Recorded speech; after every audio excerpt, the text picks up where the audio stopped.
ಏನಾಗುತ್ತೆ ನಿಮಗೆಲ್ಲ ಗೊತ್ತಿರೋ ಹಾಗೆ ಜನಪ್ರತಿನಿಧಿಗಳ ಮೇಲೆ ನೇರವಾದಂಥ ಕೇಸ್ಗಳನ್ನು ಫೈಲ್ ಮಾಡಲಿಕ್ಕೆ ಬರೋದಿಲ್ಲ. ಅದರಲ್ಲೂ CM ಅವರು ಕಾನ್ಸ್ಟಿಟ್ಯೂಷನಲ್ ಪೋಸ್ಟ್ ಹೋಲ್ಡ್ ಮಾಡಿರೋಂಥವ್ರು. ಅವ್ರಿಗೆ ಪ್ರಾಸಿಕ್ಯೂಷನ್ ಪರ್ಮಿಷನ್ ಕೊಡಬೇಕಂತಂದರೆ ಇಲ್ಲ ಗವರ್ನರ್ ಕೊಡಬೇಕು, ಇಲ್ಲ ಹೈಕೋರ್ಟ್ ಕೊಡಬೇಕು. ಈ ಕೇಸ್ನಲ್ಲಿ ಇವತ್ತು ಗವರ್ನರ್ ಅವರು ಪ್ರಾಸಿಕ್ಯೂಷನ್ಗೆ ಪರ್ಮಿಷನ್ ಕೊಟ್ಟಿದ್ದಾರೆ.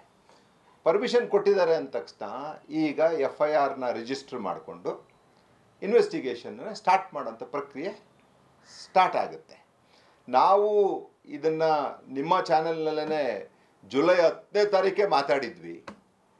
CM ಅವರು ಸೈಟ್ಗಳನ್ನು ಹಿಂತಿರುಗಿಸಿ ಈ ಮುಕ್ತವಾದಂಥ ಎನ್ಕ್ವೈರಿ ಮಾಡಿ 5,000 ಕೋಟಿ ಭ್ರಷ್ಟಾಚಾರದನ್ನ ವಾಪಸ್ ತೆಗೆದು ಜನರಿಗೆ ನ್ಯಾಯ ಒದಗಿಸ್ಕೊಡ್ಲಿ ಅನ್ನೋಂಥದ್ದು ನಾವು 10ನೇ ತಾರೀಕು ಜುಲೈ ನಿಮಗೆ ಮೊದಲನೇ ಇಂಟರ್ವ್ಯೂನಲ್ಲೇ ನಾನು ಅದನ್ನು ಹೇಳಿದ್ದೆ.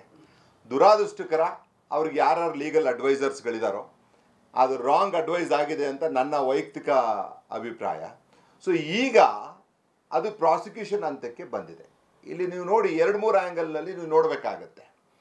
CM ಅವರು ಅಡ್ವೊಕೇಟ್ ಆಗಿದ್ದರೂ ಸಹ ಅವರು ಮುಡ ಕೊಟ್ಟರು ಅಂತ ವಾದ ಮಾಡ್ಕೊಂಡು ಬಂದರು. BJP ಅವ್ರು ಕೊಟ್ಟರು, ಅದು ಆ ಟೈಮಲ್ಲಿ ಮುಡ ಅಧ್ಯಕ್ಷ ಆದಂಥದ್ದು BJP ಪಕ್ಷದವರು ಅನ್ನೋಂಥದ್ದನ್ನ ವಾದ ಮಾಡಿದ್ರು.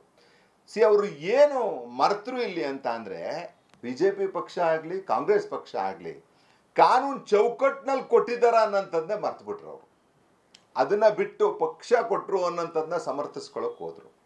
ಯಾವಾಗಲೂ ನಿಮಗೆ ಗೊತ್ತಿರಲಿ, ಈ ಆ್ಯಕ್ಟು ಮತ್ತು ರೂಲ್ಸು ಏನು ಕೂಡ Karnataka urban development authorities act ಮತ್ತು ರೂಲ್ಸ್ ನಡಿನಲ್ಲಿ ಈ ಥರ ಕೊಡಲಿಕ್ಕೆ ಬರೋದೇ ಇಲ್ಲ. ನಾನು ಮೊದಲೇ ಕೂಡ ಹೇಳಿದ್ದೆ, ಇವೆಲ್ಲ ಪ್ರಾಸ್ಪೆಕ್ಟಿವ್ ಇನ್ ನೇಚರ್, ರೆಟ್ರೋಸ್ಪೆಕ್ಟಿವ್ ಅಲ್ಲ. ಸೊ ಹಾಗಾಗಿ CM ಅವ್ರಿಗೆ ಇದು ಒಂದು ದೊಡ್ಡ ಸಂಕಷ್ಟಕ್ಕೆ ಸಿಗಾಕೋತಾರೆ ಇನ್ನು ಮುಂದೆ ಅನ್ನೋಂಥದ್ದು ನನ್ನ ವೈಯಕ್ತಿಕ ಅಭಿಪ್ರಾಯ. ಅದು ಯಾವ ರೀತಿ ವಿಚಾರಣೆ ಆಗುತ್ತೆ ಅಂತ ನೋಡಿ, ನೀವು ಈ ದೇಶದಲ್ಲಿ ಕ್ರಿಮಿನಲ್ ಪ್ರೊಸೀಜರ್ ಕೋಡ್ ಏನಿದೆ, ಈಗ ಹೊಸದಾಗಿ ಬದಲಾವಣೆ ಏನಾಗಿದೆ, ಅದು ಆ ಕಾನೂನು ನಡಿನಲ್ಲೇ ಮಾಡಬೇಕು. ಇದು ಕ್ರೈಮ್ ನಡೆದಿದೆ. ಇಲ್ಲಿ ಗಿಡಿ ಎಲ್ಲ ಬರೋಕ್ಕೆ ದುಡ್ಡು ವಿಚಾರ ಏನು ನಡೆದಿಲ್ಲ. ಇಲ್ಲಿ ಮೊದಲನೇದಾಗಿರೋದೇನೋ ಫೋರ್ಜರಿ ಆಗಿದೆಯಾ, ಇನ್ಫ್ಲೂಯೆನ್ಸ್ ಆಗಿದೆಯಾ, ಅಥವಾ ಕಾನೂನು ಬಾಹಿರವಾದಂಥ ನಡವಳಿಕೆಗಳಾಗಿದೆಯಾ, ಇವೆಲ್ಲ ಕ್ರೈಮ್ ಒಳಗಡೆ ಬರುತ್ತೆ. ಮೂಲತಃ ಚೀಟಿಂಗಿಗೆ ಬರುತ್ತೆ, ಫೋರ್ಜರಿಗೆ ಬರುತ್ತೆ, ಕ್ರಿಯೇಟಿಂಗ್ ಲಾಸ್ ಟು ದ ಎಕ್ಸ್ಚೆಕರ್ ಬರುತ್ತೆ. ಇವೆಲ್ಲ ಕ್ರೈಮ್ ನಡಿನಲ್ಲೇ ಬರುತ್ತೆ. ಸೊ ಹಾಗಾಗಿ ಇದು ಎಲ್ಲಿ ಕ್ರೈಮ್ ನಡೆದಿದೆ ಆ ಜುರಿಸ್ಡಿಕ್ಷನಲ್ ಪೊಲೀಸಿಂದನೇ ಎನ್ಕ್ವೈರಿ ಸ್ಟಾರ್ಟ್ ಆಗಬೇಕು. ನೋಡಿ, ಕಾನೂನು ನಡಿನಲ್ಲಿ ಎಲ್ಲರೂ ಸರಿಸಮಾನರೇ.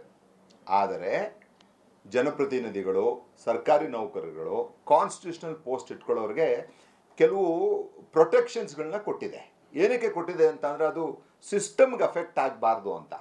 ಆ ಪ್ರೊಟೆಕ್ಷನ್ನಲ್ಲಿ ಈ ಮುಖ್ಯಮಂತ್ರಿ ಮೇಲೆ ನೀವು ಯಾವುದೇ ಕ್ರಮ ಜರುಗಿಸ್ಬೇಕಂತ ಅಂದರೆ ಸರ್ಕಾರದಿಂದ ಅನುಮತಿ ಸಿಗಬೇಕು, ಇಲ್ಲಾಂದರೆ ಗವರ್ನರು ಅದನ್ನು ಕೊಡಬೇಕಿಲ್ಲ, ಹೈಕೋರ್ಟಿಂದ ಕೊಡಬೇಕು. ಮುಖ್ಯವಾಗಿ ಪ್ರಾಸಿಕ್ಯೂಷನ್ಗೆ ಸರ್ಕಾರದಿಂದ ಕೊಡೋದಿಲ್ಲ, ಹೈಕೋರ್ಟ್ ಕೊಡಬೇಕಿಲ್ಲ ಅಂತಂದರೆ ಗವರ್ನರ್ ಕೊಡಬೇಕು. ಈ ಕೇಸ್ನಲ್ಲಿ ಗವರ್ನರ್ ಕೊಟ್ಟಾಗಿದೆ. ಗವರ್ನರ್ ಕೊಟ್ಟಾದ ಮೇಲೆ ಇನ್ನು ಪ್ರಾಸಿಕ್ಯೂಷನ್ನು ಎಲ್ಲರಿಗೂ ಹೆಂಗೆ ನಡೆಯುತ್ತೆ ಅದೇ ರೀತಿ ನಡೆಯುತ್ತೆ ಈಗ.